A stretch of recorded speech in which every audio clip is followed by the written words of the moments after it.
Hello guys, আসসালামু আলাইকুম। আমার ভালোবাসা নেবেন। আশা করি ভালো আছেন। আপনাদের মাঝে একটি কথা বলতে চাই।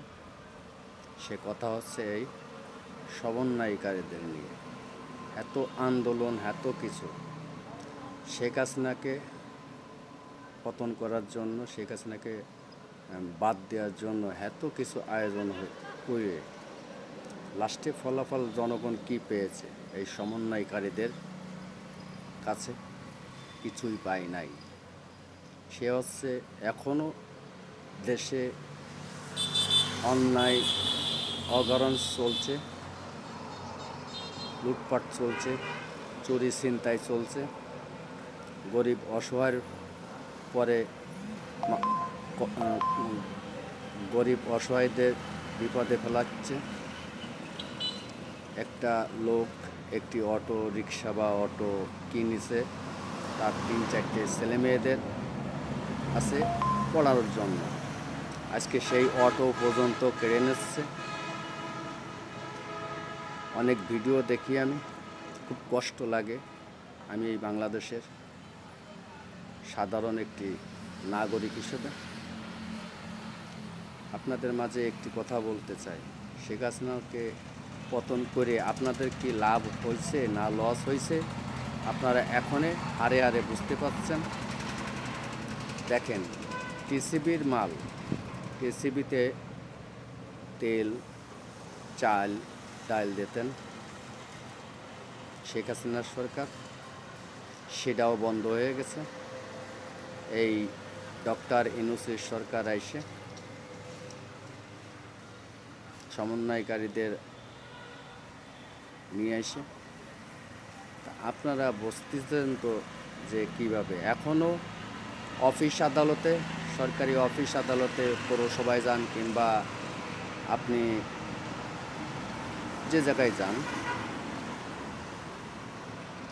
গরিব অসহায়ের কোনো মূল্য নাই। আজ কষ্ট লাগে। আমি অনেক ভিডিওগুলো দেখি,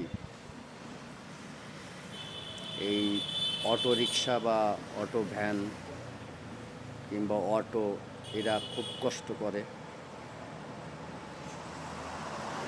আজকে তাদের কাছ থেকে অটো রিক্সা বা অটো ভ্যান কেড়ে নিয়ে আসছে, অটো কেড়ে নিয়ে আসছে। তাহলে তারা কি করে খাবে? চুরি করে খাবে, না ডাকাতি করে খাবে, না ছিনতাই করে খাবে? এতে দেশের পরিবর্তন তো হবেই না, আরও দেশে দুর্ভিক্ষ নেমে আসবে। হত্যা, রাহাজানি, ছিনতাই, বিভিন্ন রকমের কার্যক্রমগুলো হবে। যে কাজগুলো হবে বর্তমান সরকার, ডক্টর ইউনূসের সরকারের সম্পূর্ণ বহন করতে হবে। অনেক জায়গায় ভিডিও করতে গেলে পারে এই ডক্টর ইউনূসের সরকারের কি করতেছে না করতেছে, এই ভিডিওগুলো করতে গেলে পারে বাধা সৃষ্টি হচ্ছে অনেকেই। এইগুলো বন্ধ করতে হবে, যাতে সারা বিশ্বের লোক জানতে পারে মানুষ কতটা কষ্টের ভিতর আছে, কতটা অভাবের ভিতর আছে। তাই আপনাদের একটি কথা বলতে চাই, আমি যে ভিডিওগুলো করি বা ছাড়ি ইউটিউবেতে, আমার ইউটিউবে সাবস্ক্রাইব করবেন। দেখবেন হাফিজুর রহমান উল্লেখ করে লেখা আছে, ইউটিউবে সাবস্ক্রাইব করবেন। প্রত্যেকটা ভিডিও পাবেন আমার। টিসিবির ঘরে, পৌরসভা অফিসে, যে জায়গা, হসপিটাল, বিভিন্ন রকমের ভিডিও আছে। এই ভিডিওগুলো আপনারা ইউটিউবে সাবস্ক্রাইব করবেন বা লাইক, কমেন্ট, শেয়ার করবেন। আশা করি আপনাদের মাঝে আমি নিত্য নতুন ভিডিও দিতে পারবো। আসসালামু আলাইকুম।